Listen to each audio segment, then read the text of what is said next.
Friend, मैं फ़िरोज़ और आप देख रहे हैं आपका अपना यूट्यूब चैनल गार्डनिंग पैशन। आज मैं शेयर कर रहा हूं आपके साथ बहुत ही खूबसूरत फूलों वाली बेल क्लेरोडेंड्रम या फ्लेमिंग ग्लोरी के बारे में जानकारी। ये बहुत सुंदर बेल वाला पौधा होता है और इसमें लाल रंग के फ्लावर खिलते हैं। इसकी और भी प्रजातियाँ होती हैं जिसमें अलग अलग रंगों के फ्लावर खिलते हैं। ब्लीडिंग हार्ट भी इसी प्रजाति का पौधा है और उसमें लाल और सफ़ेद रंग के फ्लावर आते हैं।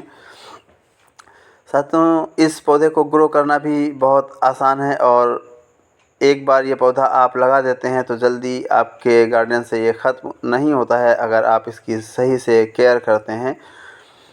इस पौधे को लगाने के लिए जो मिट्टी चाहिए होती है वो बहुत ही पोरस मिट्टी होनी चाहिए, वेल ड्रेन मिट्टी होनी चाहिए। और इस मिट्टी को बनाने के लिए आप एक हिस्सा गार्डन सॉइल कंपोस्ट और एक हिस्सा रेत लेकर इसके मिश्रण से आप इस मिट्टी को तैयार करते हैं। इसमें आप लीव कंपोस्ट भी डाल सकते हैं जो बहुत ही अच्छी नमी को एब्ज़ॉर्ब किए रहती है, जिससे ये पौधा गर्मियों के दिनों में बहुत अच्छे से ग्रोथ करता है और इसकी पत्तियां हरी बनी रहती हैं।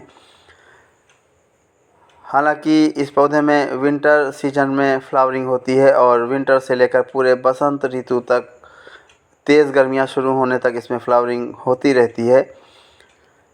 इस पौधे में पतझड़ भी बहुत कम देखने को मिलता है, बहुत तेज़ गर्मी भी होती हैं तब भी इसकी पत्तियां ऐसे ही हरी भरी बनी रहती हैं और ये पौधा आपका खूबसूरत लगता रहता है।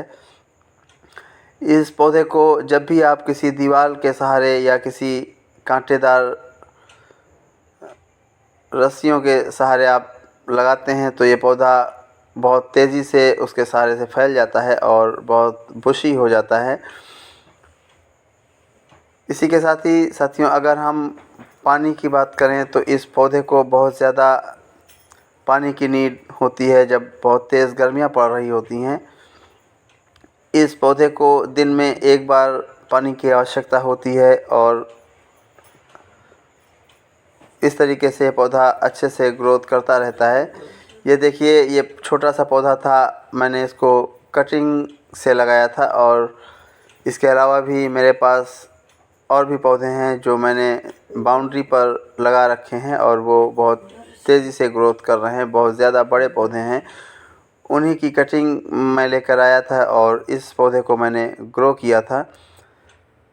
साथियों, इसमें भी बड्स बनना शुरू हो गई हैं, बहुत जल्दी ही इसमें फ्लावरिंग शुरू हो जाएगी। इसी के साथ ही साथियों, अगर हम बात करें इसमें फर्टिलाइज़र की तो आप इस पौधे में किचन वेस्ट कंपोस्ट, काऊ डंग, वर्मी कंपोस्ट या लीफ कंपोस्ट डाल सकते हैं और इस कंपोस्ट को आपको साल में 2 बार देना होता है, एक तो बसंत ऋतु में, दूसरे बारिश ख़त्म होने के बाद। इतनी ही कंपोस्ट से ये पूरे वर्ष भर हरा भरा रहता है और इसके लिए ये खाद पर्याप्त होती है। इसी के साथ ही साथियों, चूँकि ये फ्लावरिंग प्लांट है इसलिए इसको और भी न्यूट्रिशन की ज़रूरत होती है, जैसे आयरन, कैल्शियम और फास्फोरस की। इसलिए इसको एक कंप्लीट न्यूट्रिएंट की आवश्यकता होती है। उसके लिए आप सीवीड का इस्तेमाल कर सकते हैं और उसको आप घोल बनाकर इस पर स्प्रे भी कर सकते हैं और इसकी रूट में भी दे सकते हैं, जिससे ये पौधा और भी मजबूत हो जाता है और बहुत अच्छी फ्लावरिंग करता है। इसी के साथ ही साथियों, अगर हम बात करें पेस्टिसाइड की तो इस पौधे पर बहुत कम कीट देखने को मिलते हैं, लेकिन अगर आपके पौधे पर कीट नज़र आते हैं तो आप इस पौधे पर नीम ऑयल का छिड़काव कर सकते हैं, वो इसके लिए पर्याप्त होता है।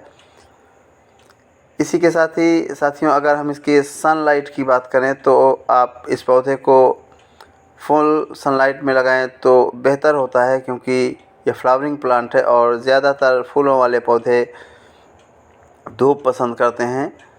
इसको कभी सेमी शेड एरिया में या पूरे शेड वाले एरिया में नहीं लगाना चाहिए, वहाँ पर इस पौधे की ग्रोथ तो होती रहती है और इसकी पत्तियां हरी बनी रहती हैं, लेकिन फ्लावरिंग नहीं होती है। इसी के साथ ही साथियों, इस पौधे की मिट्टी को भी बहुत ज़्यादा गीला नहीं होना देना चाहिए। देखिए, इस तरीके से सूखी मिट्टी रखनी चाहिए लेकिन नमी बनी रहे। साथियों, अगर ये मेरा वीडियो आपको पसंद आया है तो प्लीज़ मेरे वीडियो को लाइक और शेयर करें, मेरे चैनल को सब्सक्राइब करें, जिससे मैं और भी अच्छी वीडियो आप तक लेकर आता रहूं। इसी के साथ ही साथियों, अगर कोई बात अधूरी रह गई है तो आप कमेंट सेक्शन में जाकर उसको जान सकते हैं। इसी के साथ इजाज़त चाहता हूँ। फिर मिलूँगा एक नए पौधे के साथ, एक नई जानकारी के साथ। धन्यवाद।